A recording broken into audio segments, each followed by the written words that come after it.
c'est l'homme qui choisit les noms. C'est juste un petit exemple, hein. Il y a des milliers d'exemples dans la Bible, hein, mais je regarde, on est au même chapitre. Hein. C'est pour montrer que on peut faire des choix, et nos choix sont importants, n'est-ce pas? Nos choix au courant de notre vie sont importants. Nos choix vont déterminer notre vie, notre destinée, Amen. notre cheminement. Je vais continuer avec des passages pour un peu exprimer ça. Je vais expliquer... Vous voyez, comme on est à Genèse, Dieu a mis devant Adam, n'est-ce pas, l'arbre de la vie. Vous connaissez tous les Écritures, je ne vais pas tout citer. Oui. Et l'arbre de la connaissance du bien et du mal, non? Oui. Et donc, c'est comme si Dieu mettait un peu au défi Adam. Dieu lui donne la capacité de choisir entre le bien et entre le mal. Dans le sens, entre obéir à Dieu et entre désobéir à Dieu. Entre faire ses propres choix, ou entre obéir et épouser en fait les choix de Dieu. Dieu laisse temporairement à l'homme la capacité de choisir, mais Dieu s'attend à ce que l'homme maintenant épouse les choix de Dieu. On va venir après à pourquoi en fait Dieu fait tout ça. On va y venir juste après. Mais je mets d'abord l'accent vraiment sur ce point, comme ça vous allez comprendre où je veux aller. C'est que donc il y a cet arbre de vie et l'arbre de la connaissance du bien et du mal. Je ne vais pas citer tous les passages de Genèse, mais on va simplifier ça et on va aller dans un passage que j'aime beaucoup, qui illustre le message que je donne ce matin. C'est dans Deutéronome, chapitre 30, verset 19. C'est juste un passage, mais ça va vraiment illustrer la ligne directrice. Deutéronome, chapitre 30, verset 19. C'est un passage que tout le monde connaît. Hein. Oui, oui. Voilà, tout le monde connaît ça. Et on a beau connaître, on en a besoin, on va le lire. Alors, il est écrit « J'ai mis devant toi la vie et la mort, la bénédiction et la malédiction. Choisis la vie afin que tu vives, toi et ta postérité. » J'aime beaucoup ce passage que quand on parle du libre arbitre, de la volonté, du choix de l'homme, il faut aller là-bas. Parce que ici, Dieu est très clair, il dit « Choisis la vie ». Donc Dieu offre à l'homme la capacité de choisir. Dieu n'a pas inventé. Dieu ne ment pas à l'homme. Dieu dit à l'homme qu'il peut choisir la vie ou qu'il peut choisir la mort. Il a le choix. La vie, on sait que c'est Jésus, non? Jésus dit, je suis la vie, hein? Je suis le chemin, la vérité, la vie. Quand il dit choisis la vie, en fait, pour nous, c'est choisis Jésus, en fait. C'est pas la vie, le fait de respirer. C'est vrai qu'on respire, on est des êtres vivants. Comme on l'a vu avec Adam, Dieu nous a créé des êtres vivants. Mais pour nous, enfants de Dieu, quand on parle de vie, on parle de Jésus, non? C'est pour ça que Jésus dira à certains de peut-être ses futurs disciples, ou qui l'ont devenu, je ne sais pas, mais il a dit à certains, vous connaissez les Écritures, laisse les morts enterrer les morts, non? Sous-entendu qu'il y a bien des gens qui marchent sur terre, qui respirent, mais pour Dieu qui sont complètement morts. Ils n'ont pas la vie. Ils ont le cœur qui bat, ils bougent, ils parlent, ils travaillent, mais pour Dieu, ils sont complètement morts. Ça nous montre que pour Dieu, celui qui est vivant, c'est celui qui a Christ, celui qui a la vie. Celui qui obtient la vie, celui qui obtient Jésus a la vie. Et donc quand on lit ce passage, j'ai mis devant toi la vie et la mort, et il s'agit de j'ai mis devant toi Jésus, ou rien du tout, ou la mort, ou la désobéissance, ou le rejet de la vie. Mais vous pouvez traduire ça par l'adversaire, le diable, la désobéissance, traduisez-le par ce que vous voulez. Mais au final, ça mène à la mort, parce que celui qui n'a pas la vie, il est mort. Tout simplement. Alors, je prends ce passage pour montrer que déjà, Dieu nous donne la capacité de faire des choix. Ensuite, Dieu est tellement bon, et là on voit le caractère de Dieu, il dit « choisis la vie ». Dieu dit « choisis la vie ». Ça nous paraît bête comme ça, on se dit c'est logique, non? Mais c'est pas si logique que ça. Écoutez, on est vivant, on existe, Dieu nous a créés. Dieu pouvait être méchant, on aurait pu avoir un Dieu méchant, un Dieu très méchant, un Dieu qui déteste l'homme. On aurait pu avoir un Dieu affreux, un Dieu qui joue avec l'homme, mais tout était possible. Au fond, quand on y réfléchit, si on veut philosopher et réfléchir à ces choses-là, on ne peut pas créer Dieu, nous. Dieu n'est pas créé. Dieu est présent, et c'est tout, il est incréé. Et Dieu aurait pu être différent que le Dieu qu'on a aujourd'hui. Mais Dieu, on a un Dieu qui est bon. Et ce passage nous le montre, parce que Dieu dit « choisis la vie afin que tu vives ». Donc Dieu dit « il y a la vie et la mort devant toi, mais comme je t'aime, choisis la vie ». Mais il ne nous a pas mis directement dans la vie. Pourquoi? Parce qu'il veut qu'on choisisse d'abord. Il veut qu'il y ait un choix de notre part. Il veut que nous, on s'engage. Il veut qu'il y ait un engagement. Il veut qu'on se serve de ce qu'il a mis en nous, ce que j'appelle donc là le libre arbitre ou la volonté de l'homme, appelez-le comme vous voulez. Mais c'est cette capacité à l'homme de faire des choix. Il veut qu'on choisisse. Vous voyez, on n'est pas des automates, on n'est pas des robots. L'homme n'est pas un robot. Vous voyez, l'homme n'est pas un robot. Et c'est très important parce que le fait qu'on comprenne que l'homme n'est pas un robot, ça va nous faire comprendre pourquoi en fait Dieu a créé le libre arbitre. On pourrait se poser la question, non? Parce que là j'ai parlé du libre arbitre, que l'homme peut faire des choix, l'homme a créé une âme vivante, on est là en face de Dieu, on peut choisir la bénédiction, la malédiction, tous les jours, non? Quand on parle de bénédiction, malédiction, on parle de tous les jours, on fait des choix tous les jours, non? On est confronté à des choix tous les jours. Il y a des choix importants dans nos vies. Il y a des choix moins importants. Mais tous ces choix ont des conséquences. Et on le vit bien. On est tous des adultes, non? On sait que certains choix nous mènent à la ruine. On sait que certains choix nous mènent à la vie. N'est-ce pas? Mais la question qu'on pourrait se poser alors, si on m'écoute, si on m'entend, c'est mais alors pourquoi Dieu a créé le libre arbitre? Et d'ailleurs, je pose la question parce que c'est la question que j'entends souvent quand je vais dehors, quand je parle aux hommes. C'est pour ça que je reprends cette question, parce qu'elle me vient tellement dans les oreilles. Mais pourquoi alors Dieu a créé tout ça? Pourquoi Dieu nous donne la capacité de choisir? Pourquoi Dieu ne nous a pas créé parfait tout de suite? Ah, c'est une bonne question. On peut se poser la question. Mais c'est simple en fait. C'est que pour comprendre la réponse, il faut comprendre quel est le plan de Dieu à la base. Le plan de Dieu, le premier plan, c'est pas forcément que Dieu ait le libre arbitre. Le premier plan de Dieu, c'est que l'homme et Dieu soient unis dans une relation d'amour, une relation unique.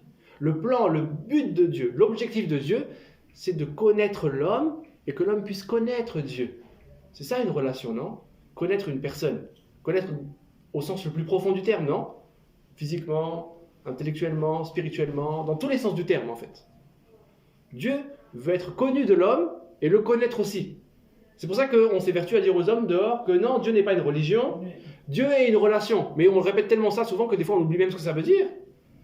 Dieu veut vraiment une relation avec nous. Et c'est la réponse à la question de pourquoi le choix. Pourquoi l'homme a le choix devant Dieu. Pourquoi Dieu a donné la capacité à l'homme de choisir. C'est parce que l'homme n'est pas un automate, l'homme n'est pas un robot. L'homme n'est pas un robot. L'homme peut dire oui, l'homme peut dire non. Et c'est très important. Parce que dans une relation, vous voyez, avant même de parler de... J'ai dit des choses, mais je veux d'abord appuyer ça sur aussi avec des passages. Parce qu'on va dire que je parle beaucoup et je vais d'abord appuyer ça. Ce que j'ai dit à l'instant sur un passage, et puis après je vous explique pourquoi. Selon ma pensée. Hein. Dans Jean 17,3, je lis rapidement, hein, il est écrit « Or, la vie éternelle, c'est qu'ils te connaissent, toi, le seul vrai Dieu, et celui que tu as envoyé, Jésus-Christ. » Bon, c'est pas moi qui ai inventé ça. Je relis. Or, la vie éternelle, c'est qu'ils te connaissent, toi, le seul vrai Dieu, et celui que tu as envoyé, Jésus-Christ. Donc dans ce passage, on voit vraiment le cœur, le dessein de Dieu. Le but de Dieu, l'objectif de Dieu, la volonté de Dieu. C'est en fait que l'homme puisse connaître Dieu, le connaître dans tous les sens du terme. C'est ça l'objectif de Dieu. C'est ça la vie éternelle en fait. On aura l'éternité pour le connaître. Et l'éternité, on sait qu'elle commence maintenant. Elle est accessible maintenant. Mais on va y venir après. Mais pour dire que en fait, le but de Dieu, c'est que l'homme puisse le connaître. Et aussi que Dieu connaisse l'homme. Le découvre. De la même manière que Dieu découvre comment Adam a nommé les animaux, tel ou tel. Dieu découvre aussi l'homme. Dieu découvre sa création. Parce qu'avant de créer l'homme, Dieu ne l'avait pas créé. Donc Dieu découvre sa création et l'homme découvre son créateur. Et il s'instaure une relation unique. Et c'est le but de la relation. Le but de toute relation, c'est justement qu'il y ait une certaine liberté. Je donne un exemple entre un homme et une femme. Un exemple basique. Une femme et son mari, ou peu importe. Si une femme rencontre un homme, peu importe qui il est, et que cet homme-là vienne à le forcer, vienne à manipuler, que si l'homme vient à manipuler la femme, la contrôler, mais il n'y a plus de relation. C'est terminé. C'est pas sain. La relation saine, elle est sur la base de l'amour réciproque, non? La liberté. L'homme aime la femme aime l'homme, il y a une relation possible. Mais s'il y en a un qui tente de contrôler l'autre, de manipuler l'autre, là on n'est plus dans la relation. Là c'est de la coercition, c'est du contrôle, c'est de la tyrannie. Donc si une femme voit un tel homme qui tente de la manipuler, il faut qu'elle fuit. De la même manière, hein, et inversement, non?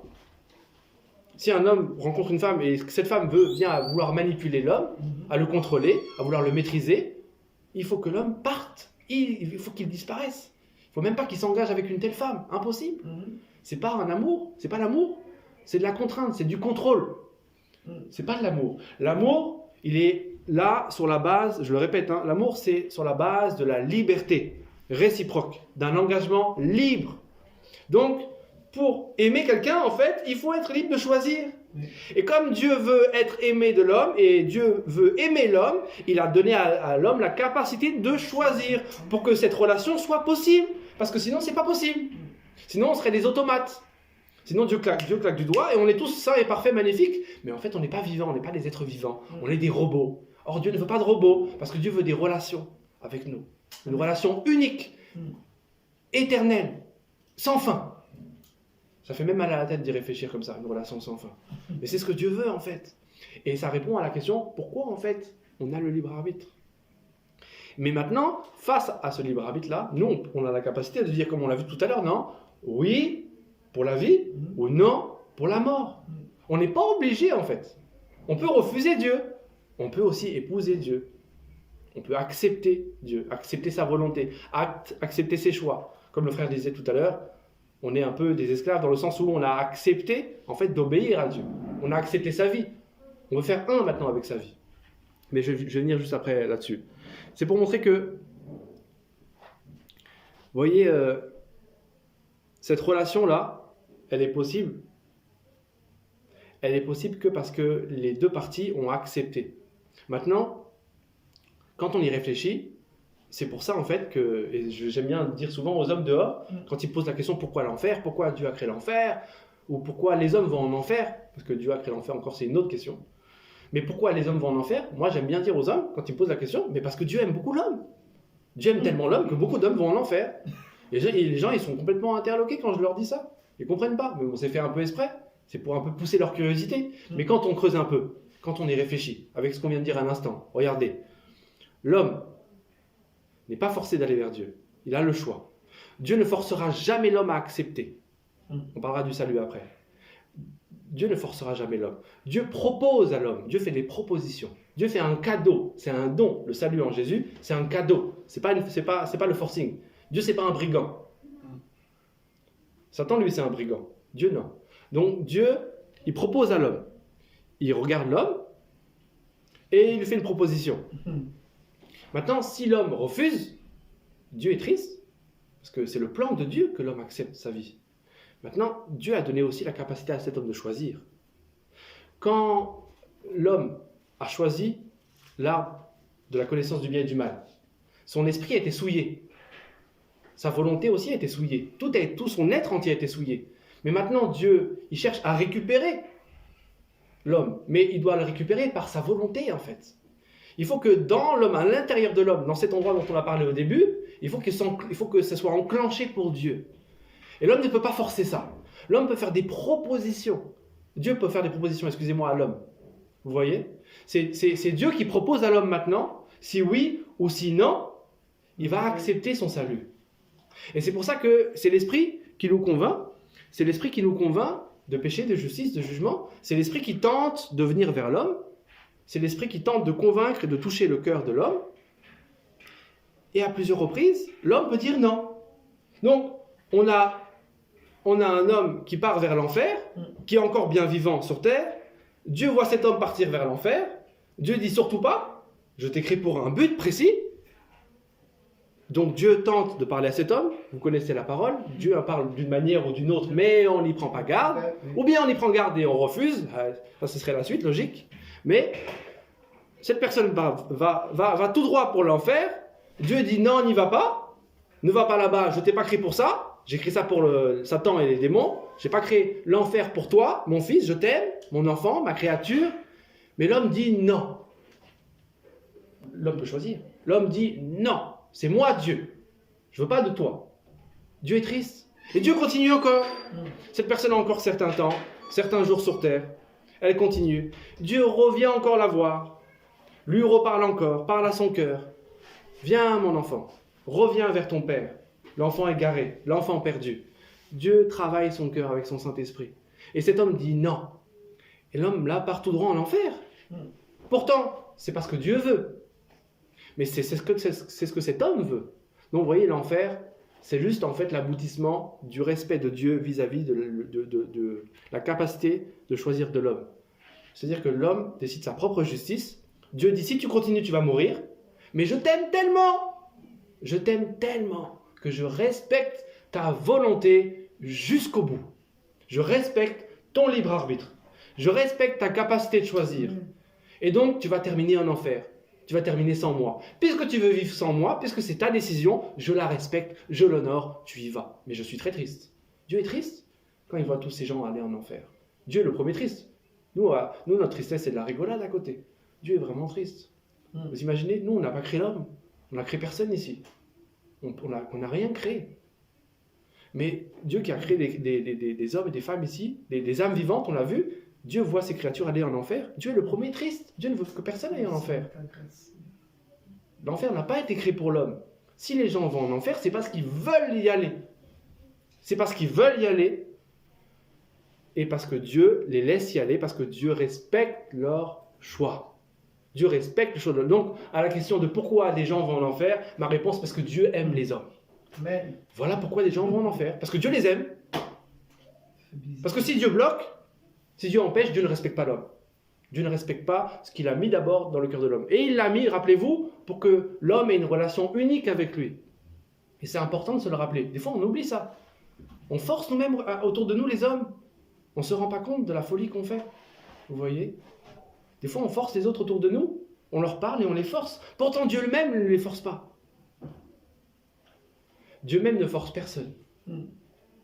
Maintenant, vous allez me dire, oui, mais Dieu me force à faire ci, comme le frère disait, il faut qu'on l'obéisse à Dieu. Dieu me dit de faire ci, je dois faire ça. Oui, mais attends, Dieu te demande de l'obéir, mais tu t'es engagé avec lui. Quand il a dit, voici la vie, voici la mort, quand tu as dit, je choisis la vie, tu as fait un engagement avec lui. Tu as fait un pacte avec lui. Tu as fait une alliance avec lui. Tu as dit oui. Donc maintenant, si Dieu te demande de faire des choses, tu vas obéir. Il ne t'a pas forcé à faire cet engagement, à faire cette alliance. Quand il te demande de faire certaines choses, c'est la résultante de l'alliance que tu as fait avec lui. C'est la résultante, en fait, d'un choix que tu as fait avec lui. Dieu ne t'a jamais forcé à être son enfant. Dieu ne force personne. Dieu ne force pas les hommes. Je répète plusieurs fois, mais c'est important. Des fois, on oublie ça. Pour ça, je dis c'est un sujet vraiment simple, mais il y a quelque chose d'important dedans. Je voudrais aussi, vous voyez, par rapport au salut de Dieu, je profite de ce message-là, du libre arbitre de la volonté, pour éclaircir un sujet. C'est important. Peut-être pour vous, c'est clair, hein, mais pour certains, c'est pas clair. C'est que on parle du libre arbitre, là, du choix. Je disais que Dieu veut sauver l'homme. Ok, c'est bien. Comment ça se déroule maintenant ? C'est pas l'homme qui choisit le salut. Ça, c'est important de le préciser.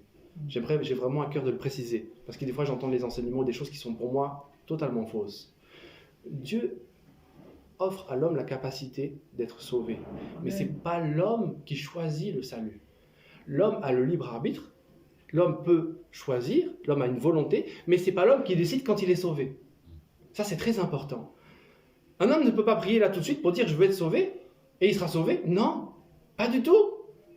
C'est pour ça que cette folie d'amener les gens des fois à les faire prier une sorte de prière du salut, pour moi, c'est pas biblique. Ça peut avoir un résultat parce que Dieu fait grâce. Dieu dans sa grâce, Dieu dans sa toute puissance, Dieu peut sauver les hommes.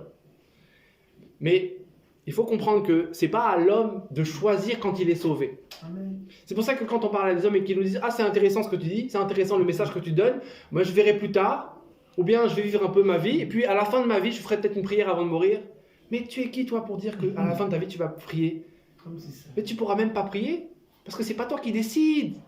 Comment tu veux décider de quoi que ce soit ? L'homme ne décide pas du salut. L'homme peut accepter.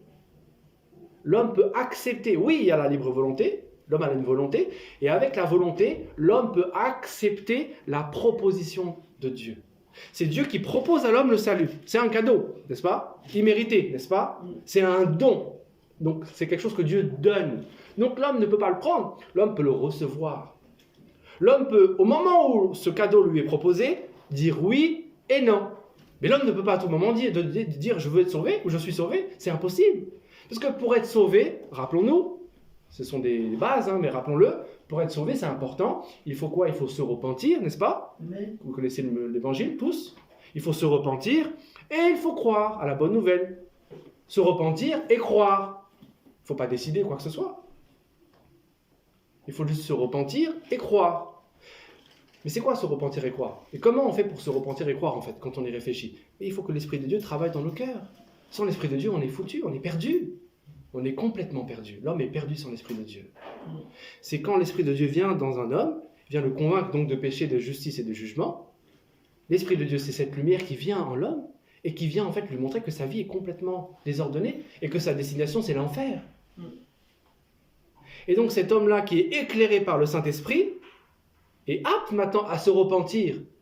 Pourquoi? Parce que Dieu est en train de l'éclairer. C'est pas l'homme qui choisit, en fait. L'homme maintenant répond face à cette lumière. L'homme peut faire un choix parce que Dieu lui propose maintenant un message, l'évangile. Le message lui est adressé, plus ou moins correctement, peu importe. Dieu est souverain. Mais face à ce message, l'homme peut décider maintenant de croire, d'accepter l'offre que Dieu lui propose. Donc en fait, l'homme accepte juste l'offre que Dieu lui soumet. Mais l'homme ne décide de rien d'autre. Si l'offre n'est pas arrivée à l'homme, l'homme ne peut pas être sauvé. Parce que l'homme ne peut pas créer de la lumière. La lumière, c'est Dieu, c'est Jésus, c'est l'Esprit de Dieu. Et c'est important. Donc l'homme, à la fin de sa vie, sauf si Dieu fait grâce, sauf si Dieu l'éclaire, ne peut pas prier pour être sauvé. C'est impossible. Du moins, sauf si Dieu lui fait grâce et l'éclaire. Vous voyez? Et c'est vraiment important à préciser. C'est vraiment Dieu qui se tient à la porte. Je lis le passage pour appuyer ce que je suis en train de dire. Voici, je me tiens à la porte, Apocalypse 3, verset 20. Voici, je me tiens à la porte et je frappe. Si quelqu'un entend ma voix et ouvre la porte, j'entrerai chez lui, je souperai avec lui et lui avec moi. Vous voyez? Il dit, je me tiens à la porte et je frappe. C'est qui frappe? C'est Dieu, non? Oui. C'est pas nous qui frappons, c'est Dieu. Donc Dieu frappe à la porte. Dieu frappe au cœur de l'homme. Et il est écrit, si quelqu'un entend ma voix et ouvre la porte. Donc maintenant, voilà ce que peut faire l'homme. L'homme peut juste ouvrir la porte. L'homme ouvre la porte. Donc l'homme répond au cadeau de Dieu. L'homme ne décide de rien. Mais face à la proposition, l'homme peut ouvrir la porte ou non. Mais si la porte ne toque pas, mais comment tu veux que l'homme ouvre la porte? L'homme ne va jamais ouvrir la porte si la porte ne toque pas. Si Dieu ne toque pas, c'est terminé pour l'homme. L'homme est fini. Un autre passage, pour appuyer ce que je disais à l'instant. Dans Jean, verset 6, chapitre 44. Il est écrit, « Nul ne peut venir à moi si le Père qui m'a envoyé ne l'attire, et je le ressusciterai au dernier jour. » Voyez, « Nul ne peut venir à moi si le Père qui m'a envoyé ne l'attire. » Donc, l'homme ne décide de rien en fait. La seule chose où son libre arbitre, où sa volonté est de mise, c'est d'accepter ou non quand la proposition vient à lui. Et si l'homme refuse cette proposition, l'homme est responsable devant Dieu. Et l'homme sera jugé en conséquence. Parce que le plus grand des péchés, en fait, c'est de refuser cette proposition-là aujourd'hui. Tous les autres péchés autour de nous, c'est rien du tout. Le pire péché, le plus grand des péchés, en fait, celui sur lequel l'homme est condamné aujourd'hui, c'est quand l'homme refuse la proposition. Choisis la vie afin que tu vives. L'homme dit non, je veux la mort. C'est ça, en fait, la mort spirituelle. C'est ça la destination de l'enfer. Mais Dieu fait un choix. Dieu offre un choix à l'homme. Vous voyez? Et c'est pour ça que nous aussi, on doit... Vous savez, quand on annonce l'évangile dehors, quand on parle aux hommes dehors, nous qui sommes croyants, nous qui sommes des enfants de Dieu, nous qui avons accepté, on ne peut pas forcer les autres dehors. On ne peut pas forcer même, quand je dis dehors, c'est au travail, dans la rue, vous connaissez dehors, dans tous les sens du terme. On ne peut pas forcer les autres. Il ne faut pas oublier ça. N'oubliez pas que Dieu ne vous a jamais forcé. Dieu est grand, est tout-puissant, est saint, est parfait. Et le grand Dieu là qui est parfait, moi qui vous parle, qui ai beaucoup de péchés à mon actif, le grand Dieu là parfait, ne m'a jamais forcé moi. Moi qui ai beaucoup de casseroles derrière. Moi qui fais beaucoup d'erreurs. Dieu, là, le grand Dieu, ne m'a pas forcé moi.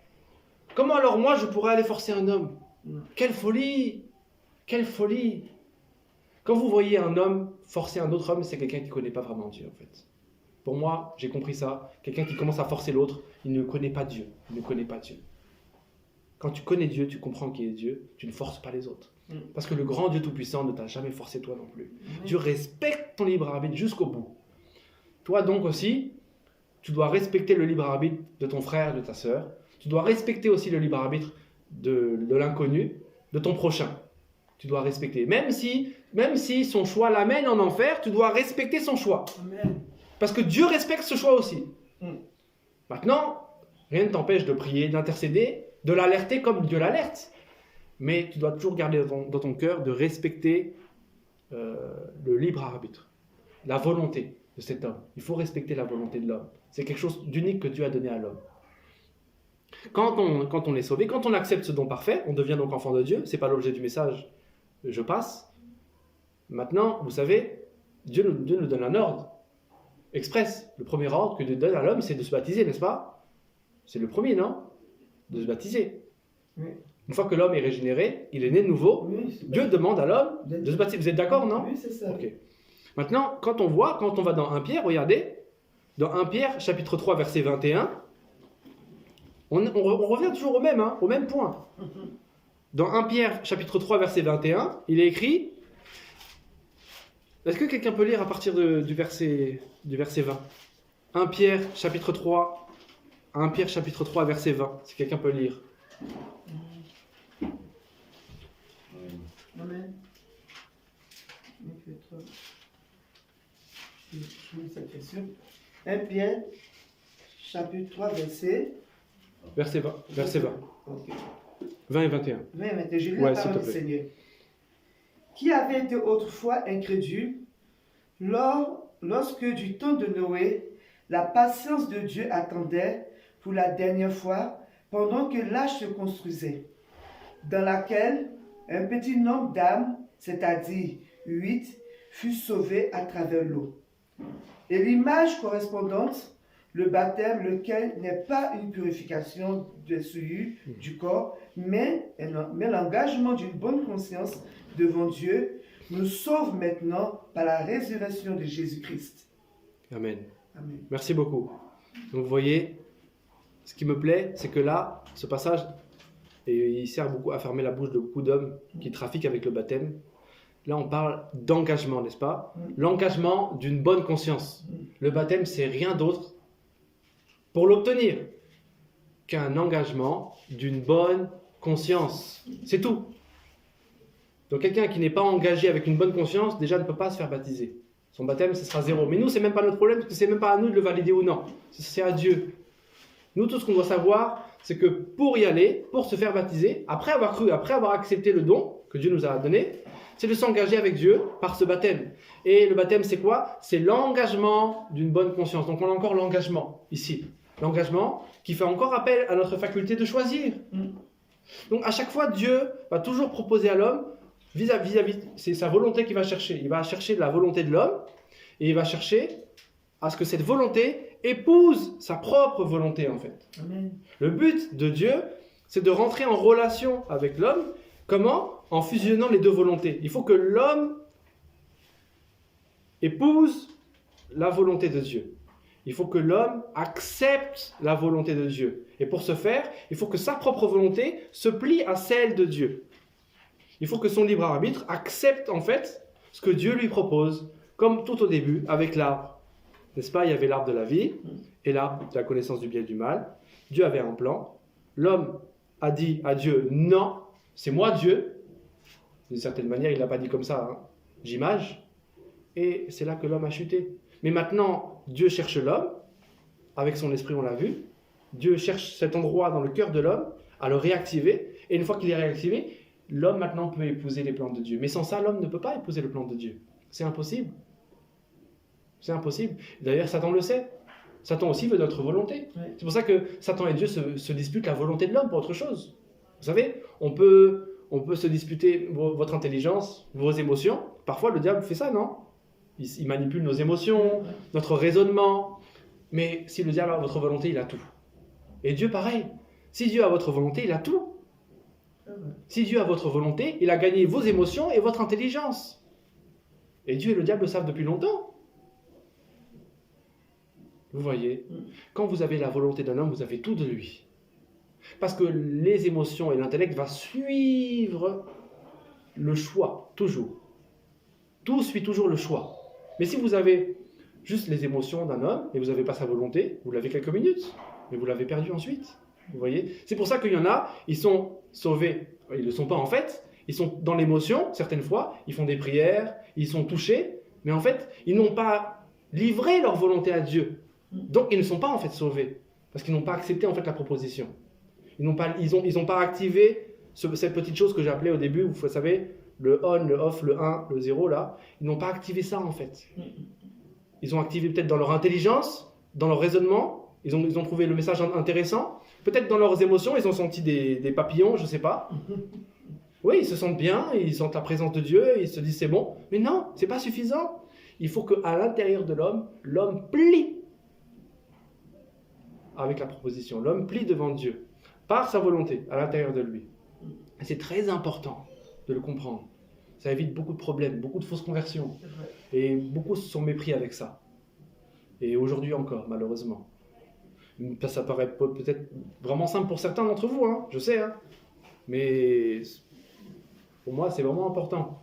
C'est bon. Après, je ne sais pas, le Seigneur, comme je disais, m'a poussé à parler de ça. Peut-être que ça parlera à certains. Je voudrais aussi parler d'une dernière chose, comme on parle de la volonté de l'homme. Je veux parler du pardon. Je vais faire un grand message, très court. Je profite du cheminement que je fais là. Le pardon. Vous voyez, le pardon, c'est l'économie de Dieu, n'est-ce pas? Tout l'évangile est bâti sur le pardon. C'est la monnaie de Dieu. On pourrait dire c'est les euros de Dieu, non? C'est le pardon. C'est ça la monnaie dans le royaume de Dieu. Et si vous enlevez le pardon, vous enlevez tout. Parce que Dieu, le plan de Dieu, c'est de pardonner l'homme pour le justifier. Et en fait, Dieu a tout fait pour pardonner l'homme, pour pouvoir retrouver cette relation qu'il désire avec l'homme, pour pouvoir lier sa volonté à celle de l'homme, faire un avec lui. Comme il fait un, comme le Père fait un avec le Fils, ils veulent que l'homme maintenant fasse un avec le Fils pour que, en fait, Dieu soit tout en tous. Et en fait, le plan de Dieu, il est possible que si l'homme accepte. Et l'homme, on l'a vu, quand il accepte, est pardonné. Donc en fait, la base, l'économie de Dieu, j'appelle ça moi le pardon. Et le pardon, vous savez, des fois, certains, malheureusement, ont du mal à pardonner. Ça peut arriver pour certains, à des moments, quand on n'est pas forcément bien enseigné. Des fois, on se fait manipuler par le diable.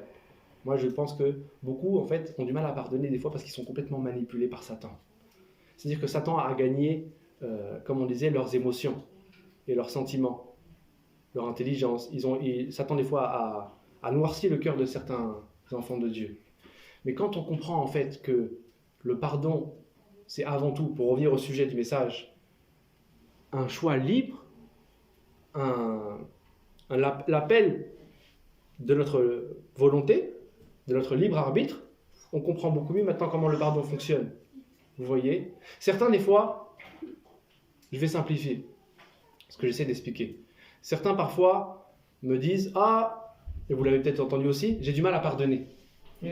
Quand je pardonne, mais après, quelques semaines après, quelques jours après, je ressens la colère, je pardonne mais j'oublie pas. Merci mon frère. Je ressens la colère, je ressens le mal-être face à cette personne-là. Donc après, cette personne se dit, et surtout quand elle est mal affermie malheureusement, elle se dit, mais en fait, j'ai pas été sincère avec mon pardon. En fait, j'ai pas vraiment pardonné la personne. Comme s'il fallait pardonner encore avec plus de force. Comme s'il fallait encore penser la chose encore plus fort dans son cœur. Or qu'en fait, ça suffit pas. C'est pas une histoire de puissance, c'est pas une histoire de penser forte la chose dans son cœur. Le pardon, c'est justement simplement un choix. Un choix de libre volonté. Un choix. Donc, si tu as pardonné à ton frère ou à ta sœur, si tu as pardonné à quelqu'un, comprends que dès l'instant où tu l'as pardonné, elle est pardonnée et tu l'as pardonnée. Peu importe tes sensations, peu importe tes sentiments, tu n'es pas schizophrène, tu n'es pas malade mental.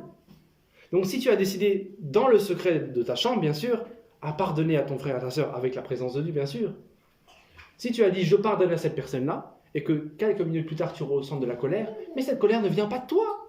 Parce que tu as décidé de pardonner. Tu n'es pas malade mental. Tu ne peux pas avoir le choix de pardonner et ressentir la colère en même temps. Tu n'es pas fou. Non. Donc comprends que cette colère n'est pas toi. C'est vrai. Le pardon, c'est pas se sentir bien. Parce que si tu attends de te sentir bien avant de pardonner, tu vas attendre longtemps. Ah, ça, Ouh là là. Tu vas attendre longtemps. c'est clair. Et tu vas te faire piéger. Non, le pardon, c'est un choix. On revient au message, le libre arbitre. Je ne vais pas m'étaler trop sur le pardon. C'est juste pour appuyer ce que je suis en train de dire par rapport à l'engagement, à la volonté. L'homme choisit. Si tu dis, je choisis de pardonner à cette personne, dès l'instant où tu l'as fait, mais tu l'as pardonné, c'est terminé. Ne t'attends rien d'autre. Parce que tu as engagé ta volonté. Mais bien sûr, si tu es sincère, hein, je parle à des gens sincères. Hein. Si tu n'es pas sincère, là, tu joues avec toi-même. Là, tu deviens schizophrène. Là, c'est autre chose. Tu deviens fou. Et si tu es sincère avec toi-même et tu fais un choix, tu dis, cette personne-là, je la pardonne. Seigneur, tu es témoin avec toi, avec ton aide. J'ai pris cette décision-là. La chose est faite. Si 20 minutes après, tu ressens de la colère, mais la colère, là, ne vient pas de toi. Rappelle-toi que tu l'as pardonné, c'est un choix que tu as fait. C'est terminé, ça s'arrête là. Mais beaucoup se font avoir par le diable, par leur chair, par les esprits, par ce que vous voulez. C'est la même famille, c'est pour ça que je dis le diable, parce qu'il a une grande famille. Beaucoup se font avoir par ça. Beaucoup se font avoir parce qu'ils misent leurs émotions, ils misent leur intellect dans le pardon. Or, le pardon, c'est ni l'intelligence, ni le raisonnement, ni les émotions, mais c'est simplement la volonté. Et encore une fois, c'est pour ça que je disais tout à l'heure, Dieu le sait, et le diable le sait, et c'est pour ça que, autant Dieu que le diable, veut gagner la volonté de l'homme, parce que quand vous avez la volonté, vous avez tout gagné. Amen. Vous avez l'homme, tout entier. Donc, c'était pour montrer un peu, aujourd'hui, juste ça, simplement. Des fois, on oublie. Dieu nous a donné en nous-mêmes cette capacité extraordinaire de faire des choix. Il y a des grands choix, des petits choix, des choix qui nous mènent à la ruine, des choix qui nous mènent à la vie. Dieu respecte le choix de l'homme. Nous devons respecter aussi le choix des autres. Et une fois que nous avons accepté la volonté de Dieu, la volonté de devenir son enfant, n'est-ce pas, sa proposition, alors le plan de Dieu, c'est que notre volonté épouse complètement la volonté de Dieu. La volonté de Dieu épouse complètement la volonté de l'homme, dans le sens où l'homme doit faire un avec Dieu. L'homme doit accepter et plier devant Dieu pour restaurer ce que de toute éternité Dieu veut en fait, cette relation d'amour sur la base du libre arbitre. Voilà. Soyez bénis. Amen. Amen, amen, amen.